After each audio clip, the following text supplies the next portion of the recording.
Let's take them back to Nigeria and let's teach them a different kind of job.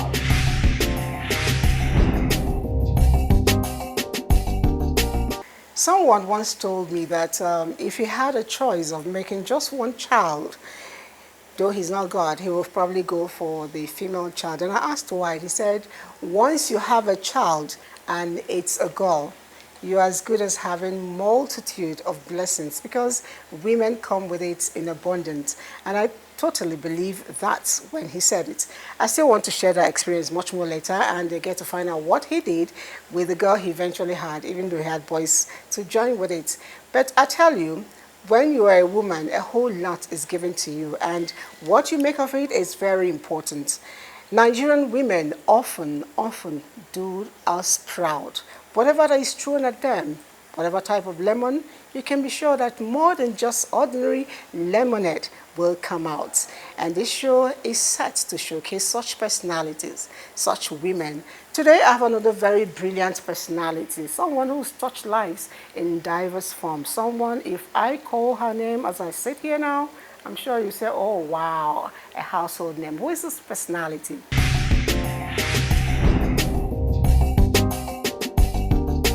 The show is still The Woman, and I told you I have one guest today that you will look forward to. She has done a whole lot, and tuning your TV, you can't say you do not know her. She is a film actress, she is a film producer, she is a media personality, television personality, and a writer, yes. And recently, not quite recently, she's been doing philanthropy for quite a while now, but I like what she just took up for the ladies to make them resound in every aspect of it. Her name is Monalisa Chinda.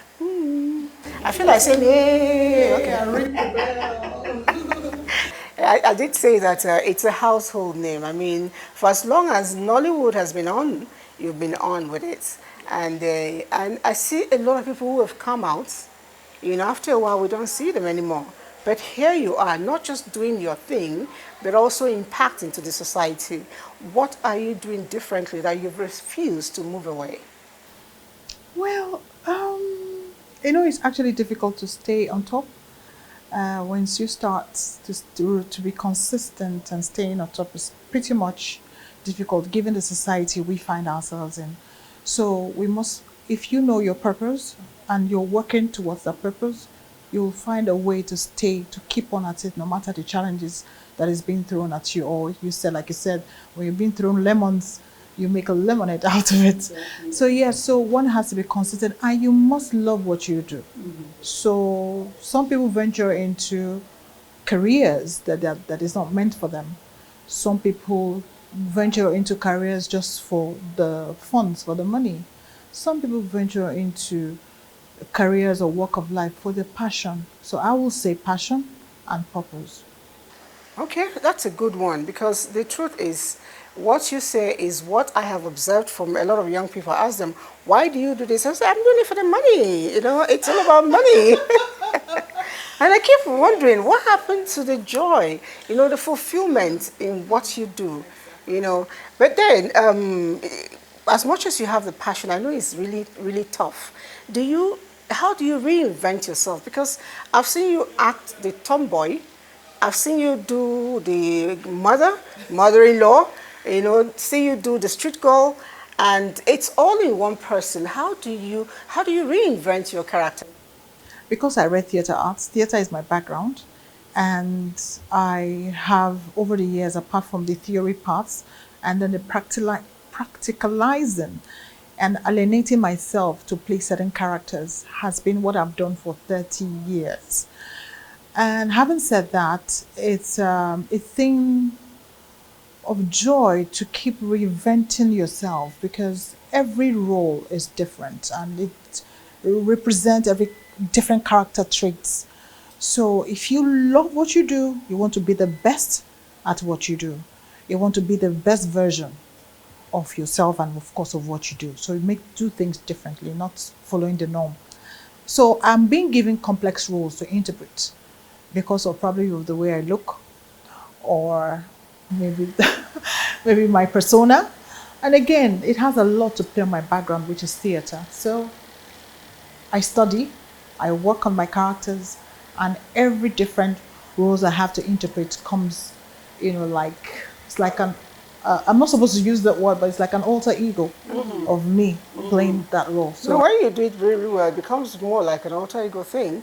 And as you're talking, I still try to imagine that little girl in University of Port Harcourt, doing theater arts, and I'm wondering, I know you have a very warm family, strict family, and at that time, acting wasn't quite popular. Was it that easy for you to convince your parents? no, I would have been surprised. let's not go there. That's like, let's just. But however, it was a no-no for my dad, for my mom, who was a conservative NNPC staff then, my father, who was a traditional ruler, God bless his soul. It was just a no-no. And again, as of the first of the family, and of course, having the Igbo and the Rivers first daughter kind of thing, it was something else. However, God just had a way. That's why I said God's plan is not your plan. Your plan is different. God is planning something else for you. And my parents didn't see that coming. So, for some weird reason or divine intervention, I found myself reading theater arts as opposed to law. They wanted me to read law. And I was actually working my way towards reading law. No. But for some weird I'm just reason, looking at you, I'm like, okay, would the judge's cap fit? Would the lawyer's cap fit? It will still fit, but just go it will ahead. fit, John. It will fit. So for some divine intervention, I just ended up, theater arts at the University of Port Harcourt. Ile-Ife was my first choice. Then I ended up, because as a first daughter, as an ada of the home, they didn't want me to go far.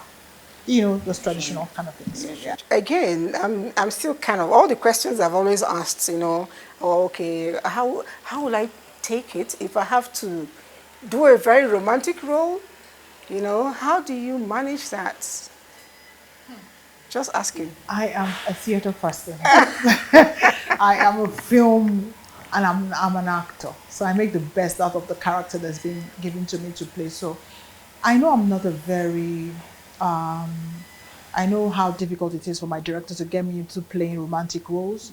But so I always work with them, the directors, so that they make me comfortable. If I have to, and I choose the actor I have to play with.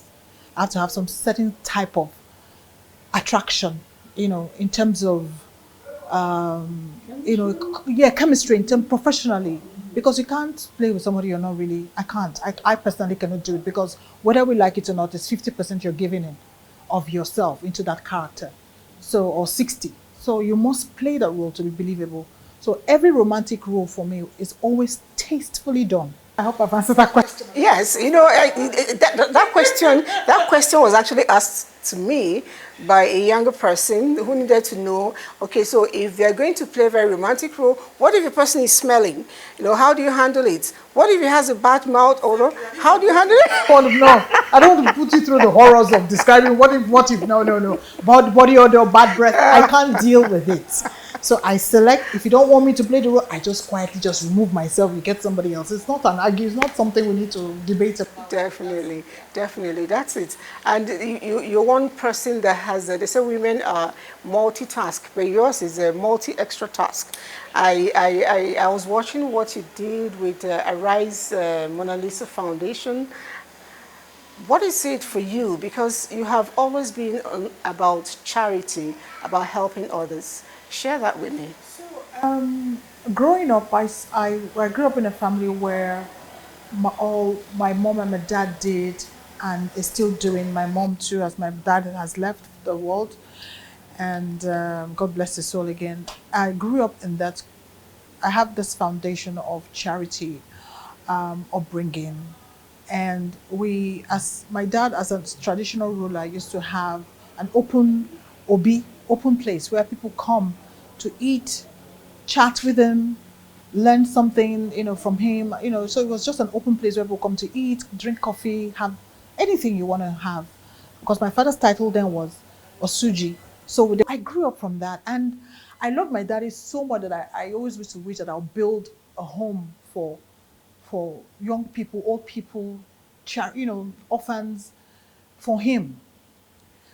I've always wanted that, so it's just me, and I grew up with so much love, so I have so much to give. And when I see, and and again, some of us are not so, how will I put it? I'm not sure. I want to use the right word so nobody misquote me. A stable relationship of some sort, whether there's so much love or I don't know. Well, maybe the person don't understand how to receive the. I can't understand it. You have so much love that some people are scared of it. Yes. So relationships is always a big deal for the person who is receiving. They don't want to believe that this is coming, this is real, so they frustrate the love, or frustrate. I don't know what they do, but so because of that, I give. If the person I'm with does not want the love, I share it with other people. So that has always been the case for me, and it's effortless. So women and girls is what I focus on because they suffer a lot predominantly, even though men suffer as well, but predominantly the women are the weaker sex. So they suffer a lot for tradition, culture, the society, marriages, all kinds. So I just focus on them. And yeah, so that's it. It's one thing to have love. Like you said, you may have a person around you, you're showing so much love. There are people you want to pamper. They tell you, leave me alone. They just don't want it, some people will tell you it's African love. I said, no, in Africa we know how to make love. We know how to show love. It's those who do not understand it that would, reject it. But then talking about rejection, I know that I was talking with a certain lady, and she tried to share a story of how she tried to help young people, but unfortunately, they would take her money to write WAEC and they use it to buy things for themselves. So, and I am wondering, have you had such experiences? Because there are times you actually go out to help people, but they don't want the help. Yes, a lot of times, and that is what we see in the streets of charity, in the streets of having to be like I always say, philanthropy is not what you have. It's not about materialistic things. It's not money. It's inside. Philanthropy is who you are and you share. So yes, I see that a lot of times. In fact, I see when, that's the problem because we're in a society that are we're an entitled society. Okay, that's the word. We're an entitled people. So it's you deal with it once it comes. I mean, when you help somebody, they think that you're there. They should either you give them everything that you have, or they just drag you. So you leave them in that space. You've done your bit as it is, as what I have encountered in my course of helping people. It's unspeakable. Also, but you keep on with it because that's who you are. Don't exchange energies with them. You just leave them and have somebody, because I have admins, I have people who work with me, so they also handle that other dirty side, which I won't be able to, so because it also affects my mental state as well. So yes.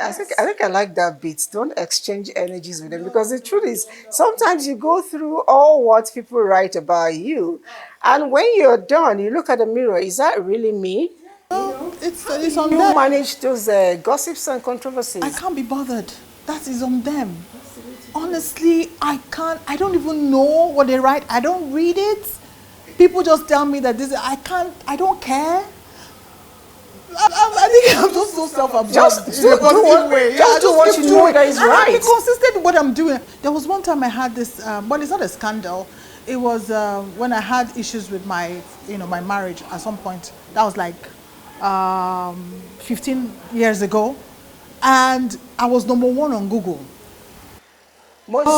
It trended for my work. Will never trend like that. Most searched. I trended, most searched in the world. I was like, wow. It wasn't funny enough. It wasn't even, and most of the people who said all those negative things about me were women. Who had Down syndrome. So exactly. So but now they have eaten their words. I remember those people who said all those things on Facebook. Then social media it's not as bad as it is now. Yeah. So they all came back and apologized because they've grown, maybe, or they've seen that this is not what it is. It's not always so. They realize on their own. So that's why I keep saying to people, don't bother about what people say about you. Just keep doing what you're doing. Perhaps that's why you've been able to be to diversify with your skills? You write for some papers. Monalisa's corner. Monalisa Code. Okay. That was a long time ago. Yeah, so Yes. why did you stop? I actually liked it. I continued. I even launched my magazine at some point, but that's another story for another day. Anyways, so yes, I continued, but I had to start doing other things. You know, sometimes when capital intensive, when you have something you're doing that is capital intensive, you have to let it rest for a bit and maybe launch it later on when probably you're okay. And again, I started print media is not easy, so pretty much I left it hanging for now. I'll probably resurrect that much later. And the same thing with theater, you know, because we are people who love live performances, but then the money to sponsor that is big. Is huge. And so those are capital intensive jobs, and you just leave it even though you're passionate about it. So you just keep doing other things until you're ready financially and otherwise, and then you start to attract brands that will buy into your vision. And also that's where I am at this point. I've done few theater productions in the last 2 years. It was very successful, but I didn't make money. I didn't make money, but it was successful. And the same thing. Money often doesn't define success, so exactly. I like the way you put it. Yes. Yeah. Yes. Once you achieve your targets and you're content with it, exactly. I think that's what really matters. The money will still come. It will still as you move on. I want to ask really, you know, was there anything you've done by way of rule you think, okay, if I knew I wouldn't have done it?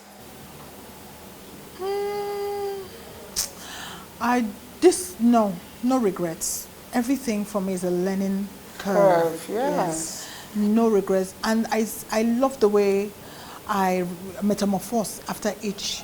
I just love the way I grow and I get better. I become wiser. I mean, if those things didn't happen to you, how would you face the world that is so tough? So I needed to be built. I believe that God needed him to be strong mentally, physically, and emotionally and spiritually for me to be able to ascend to the next level. So no regrets for me. Okay, you remind me of what my mother would often say. She said, you need your haters in life to be able to move on, because they remind you that you're stagnant. So keep moving. That's it. Yeah. So that's just what you just said. Yeah. And I some time ago, I think I was watching you say you actually do farm work. Ow. I'm looking at the fingers. It doesn't look like you did any farm work. I grew up as a farmer, as a child. My formative years, I was doing farm jobs. Well, not job, farm. I mean, like for family. For family, and of course, yes, for family, and that's why I said I'm going to take it back to where I said my home is where people come to eat.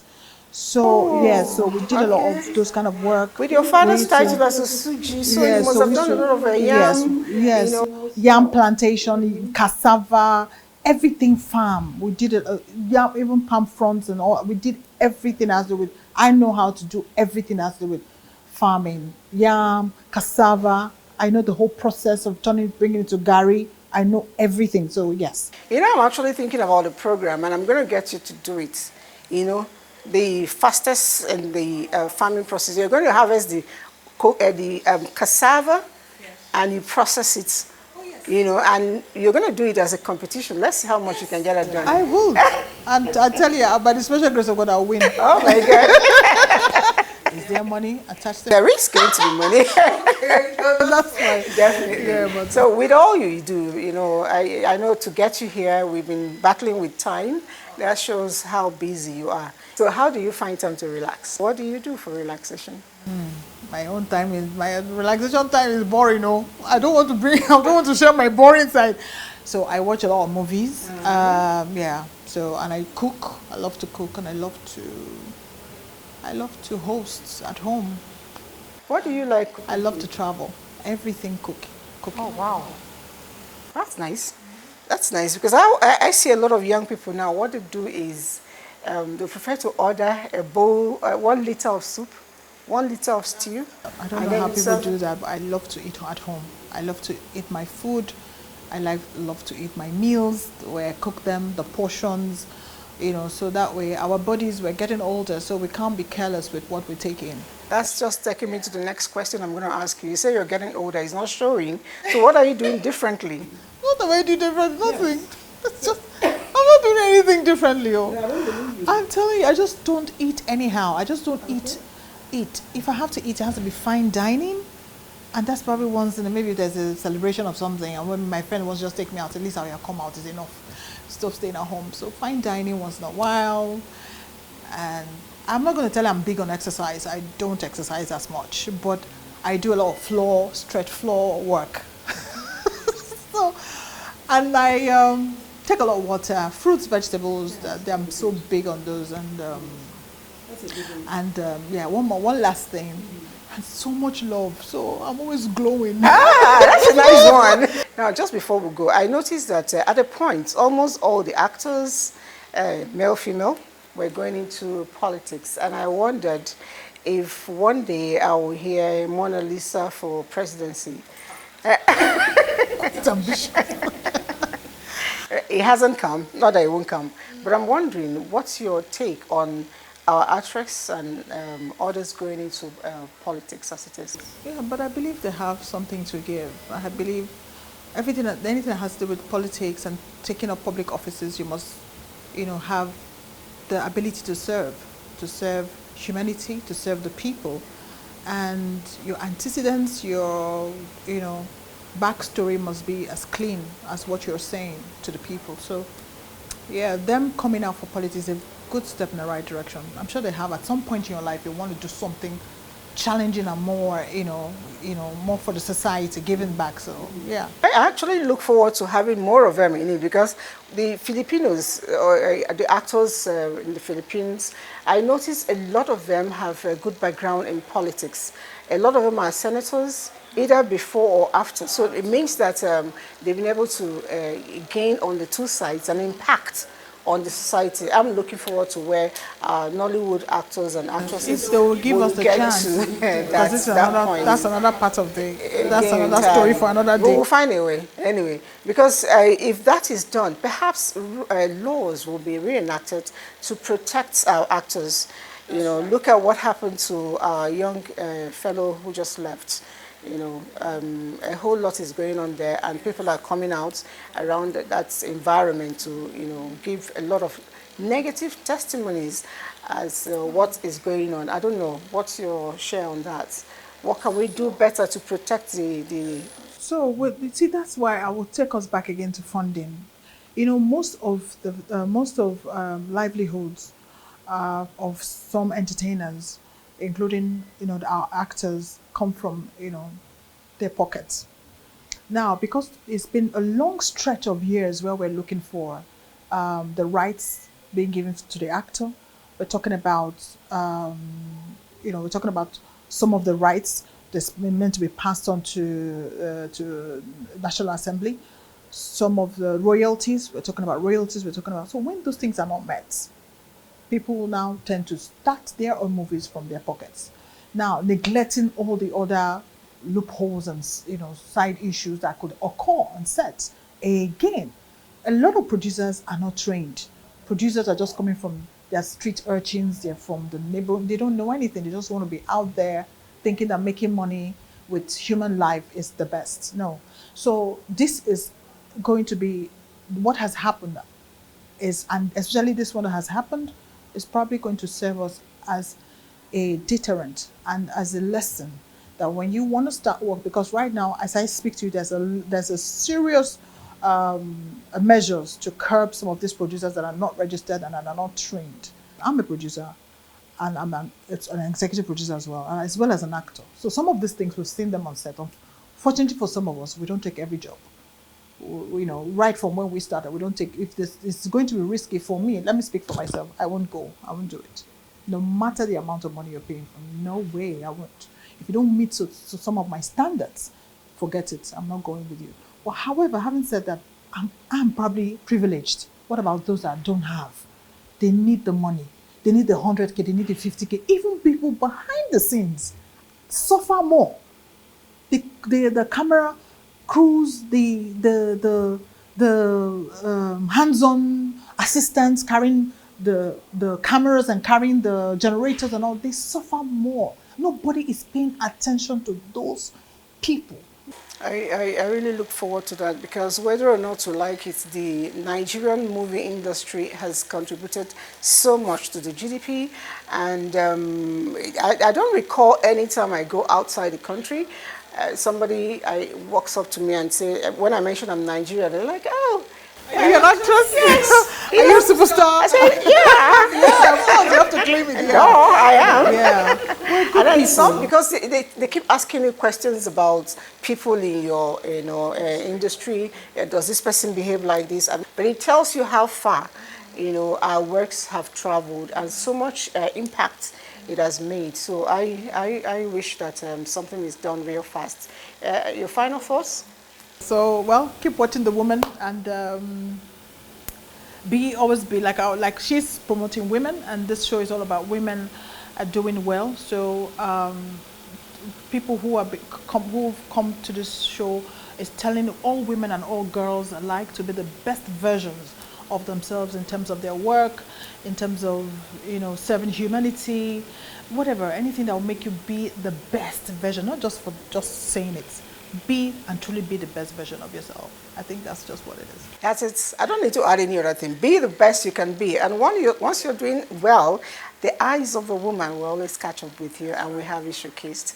And thank you so much. Continue to look like the baby doll you are for us. Please don't age. That's inevitable. Thank you so much. Thank you. Speak a whole lot about you, Miss Nigeria competition. And I said, let's pick them up. Let's take them back to Nigeria and let's teach them a different kind of job.